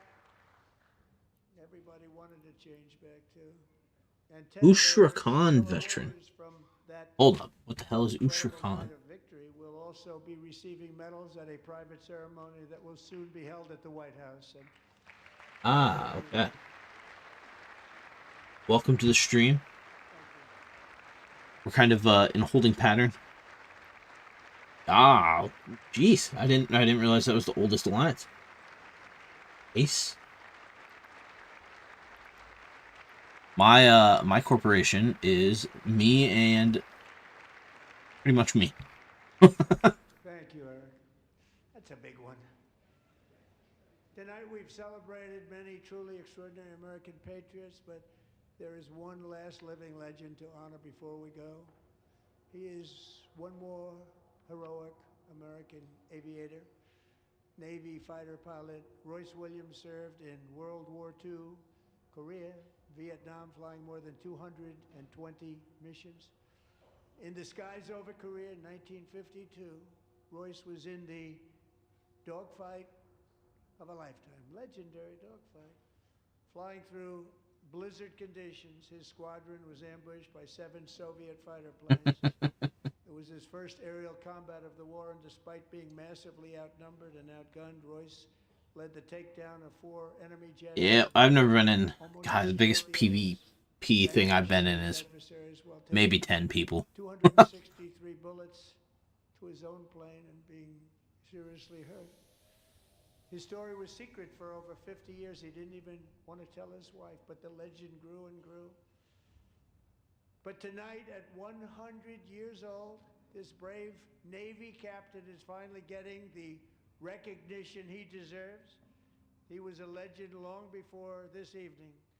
Royce, please stand up, and I will ask the First Lady of the United States to present Captain Royce Williams with his Congressional Medal of Honor. Awesome.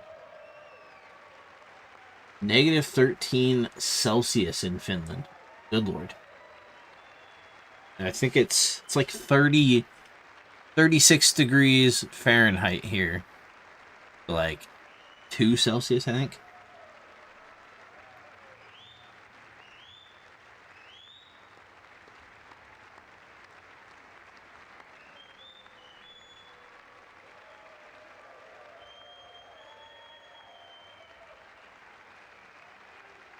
Yeah, there's some things I'm not a fan of Trump on, but I did vote for him. Some things that have been good, but some things he's not done great on. But seeing this here, medals of honor, those are good to see.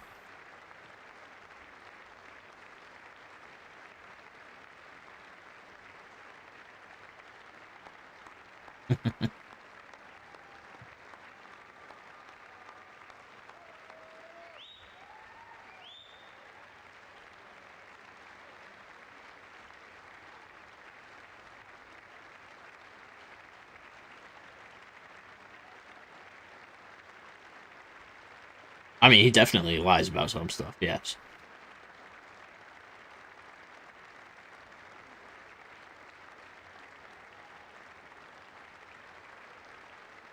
My biggest things have been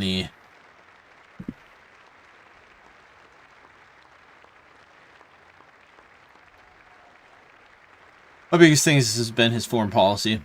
He said he wanted to end wars, and yet we're still in Ukraine, and we're about to go to war with Iran. That's stuff I'm not a fan of. I don't like us, the United States, meddling overseas as much as we do. We need to come back home and focus on our own country before we try and fix other countries. I've always wanted the Congressional Medal of Honor, but I was informed I'm not allowed to give it to myself, and I wouldn't know why I'd be taking it, but if they ever open up that law, I will be there with you someday. But you know, that's our highest honor, Congressional Medal of Honor, and that's a big thing, and it's an honor to be in the same room with you. Thank you both very much, Eric. Thank you.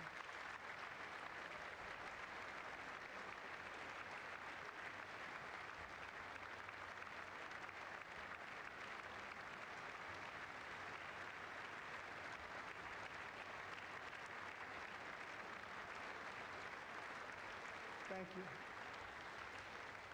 you. 250 years is a I- long time in the life of Beats a me. nation, but in other Like, sense, it's really a mere moment. I'm in against time. NATO anymore. Like, I don't want NATO to exist. In the gallery this evening We've took their first we've votes been 1 century ago. like 100 we've been tied to Europe on July since the end of World War II, and it's time for 4th, the Europe to stand on their own and for us to fix ourselves. Brilliant. Thomas Jefferson drew his last breath. Just a single long human lifespan separates the giants who declared and won our independence from the heroes who stand among us tonight. Everything our nation has done, everything we have achieved, has been the work of those few. Exactly. Yes, I trust me. I know that. I do know that. I still do not want us in NATO anymore. Wealthiest, most powerful, most successful nation in all of history. Americans ventured out across the daunting and dangerous continent. We carved paths through an unforgiving wilderness, settled a boundless frontier, and tamed the beautiful but very, very dangerous Wild West. From empty marshes and wide open plains, we raised up the world's greatest cities. Together, we mastered the world's. I mean, we paid billions to rebuild Europe after we destroyed it in World War II, and the Nazis destroyed it. But I mean, we rebuilt Europe after World War II. We did. That was our money. So, yes, we did carry Europe. Yes, we have paid for NATO more than any other country. So when I say we carried Europe, that's what I mean there. And now we are pioneering the next great American breakthroughs that will change the entire world. All of this and those goals in the Middle East are also things that I don't want us to be pursuing. I want us to withdraw completely from anything that risks my fellow countrymen being endangered. Forgotten, betrayed, and cast aside. But that great betrayal is over, and they will never be forgotten again. Because when the world needs courage, daring, vision, and inspiration, it is still turning to America. And when God needs a nation to work his miracles, he knows exactly who to ask. There is no challenge Americans cannot overcome, no frontier too vast for us to conquer, no dream too bold for us to chase, no horizon too distant for us to claim. For our destiny is written by the hand of providence, and these first 250 years were just the beginning. From the rugged border towns of Texas to the heartland villages of Michigan, from the sun-kissed shores of Florida to the endless fields of the Dakotas, and from the historic streets of Philadelphia to right here in our nation's capital, Washington, D.C., the golden age of America is upon us. I mean, I want to detach from, like, a lot, not just NATO. Like, I do not want to be entwined in foreign alliances at all. Our future will be bigger, better, brighter, bolder, and more glorious than ever before. Yes. You, Yeah. bless you, and God bless America. Who is the current one, isn't it?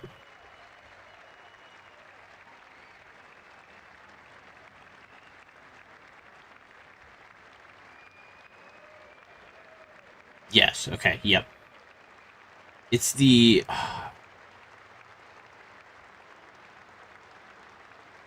God, what is the guy? Oh, I'm gonna drop blank. Hold on.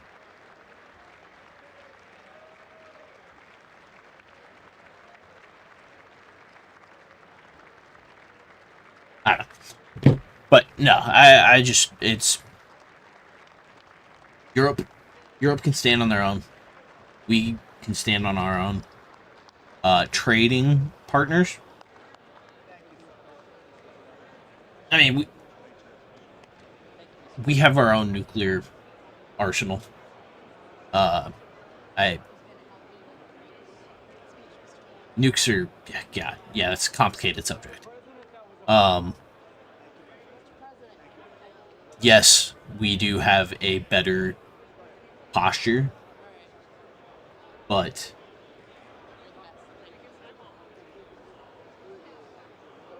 yeah, yeah, Germany would figure out how to get nukes. I imagine Poland would probably be. Yeah, I agree. And what I'm saying is, I I don't care that we lose bases. I don't care that we lose this posture. Uh, I want us to withdraw back to our territories and fix ourselves. Like that's where I'm at. That's where a lot of Americans are at. Uh, we're just tired of uh, being an empire, dealing with things overseas. Yeah, and it's like I have nothing against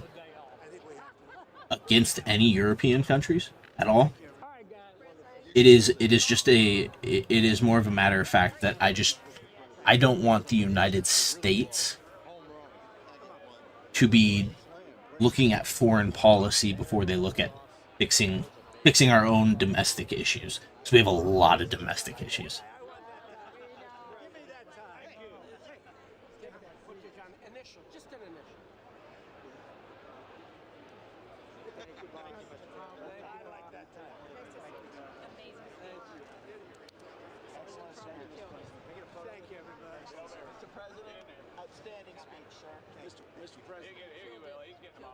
This is the worst part of the State of the Union. Everyone trying to get, oh, Mr. President, Mr. President. So far it's like Trump's like 50-50 on it. The illegal immigration issue, he's doing some stuff, but it it needs to be quicker and it needs to be more. Um, his problem is that he's done a lot of stuff about foreign policy and not in a good way over domestic policy. He did say a couple things tonight about banning uh, banning large corporations from buying houses, buying single family houses. That's positive. Um, but yeah, no, it's he's a disappointment. So his methods. What do you mean his methods? It's like his personality and stuff. Or are you talking like actual like deportation methods?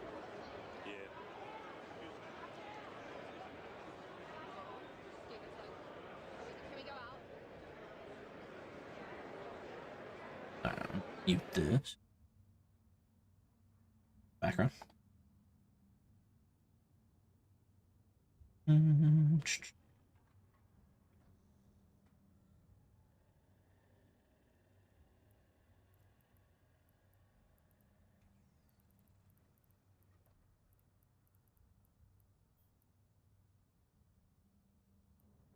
So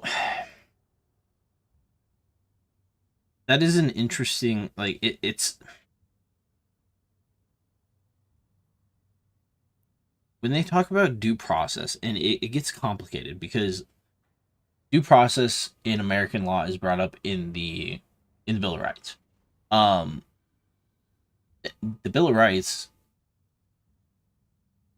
does that apply to every? I mean, like obviously you don't want to violate basic human rights, but is the American process of due like the American ideal of due process is that does that apply to people who have broken our law to come here illegally? That's that is the question, and I'm not 100% sure on it. Like that is definitely 50-50. Like where do we go on that? Um,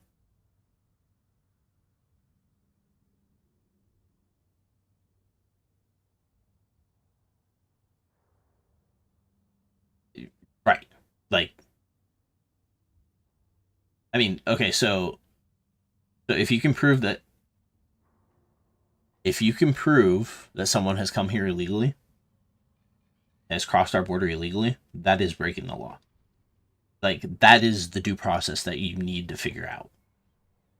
Prove that they came here illegally, and then that is your due process, I guess. I mean, there are a lot of, if you've received a court order to appear in court and for your immigration hearing and you haven't gone to that, I mean, that right there that's the proof you need. I guess, are you saying Trump needs to bring all of these for a judge and say, hey, they came here illegally, prove it, and then you can remove them? And if that is the case, the problem with that is our judicial system is a little bit too politically influenced right now.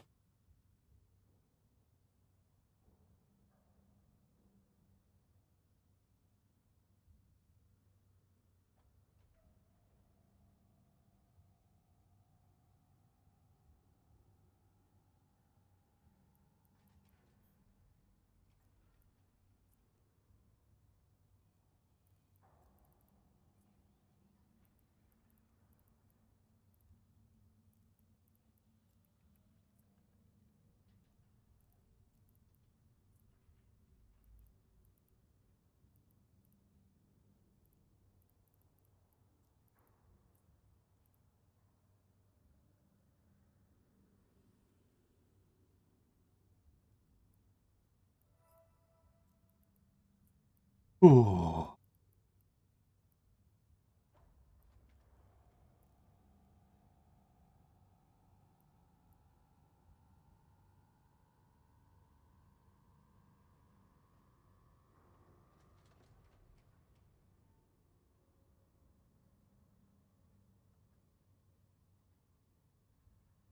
Yeah, we'll have to agree to disagree here.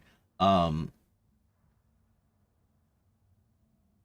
yeah, all good, man. Have a good afternoon, or I guess morning for you. I'm trying to think. You guys are probably about 8 hours ahead. Yeah, so morning. Have a good day, and hoping to stream some Eve more. Obviously won't have politics in it all the time. So, but thank you for chiming in, dude. Good conversation. I always enjoy having conversations like that. Um, Even though they do get a little uh fun at times. So, but it is actually about bedtime for me. Um, yeah, man. I need to go check on the baby before bed and probably get to bed myself. So I'm gonna actually turn the stream off here in a couple minutes. Thank you to anybody that tuned in. Thank you, Zulkan, for the conversations, man. So I will see you guys next time I stream.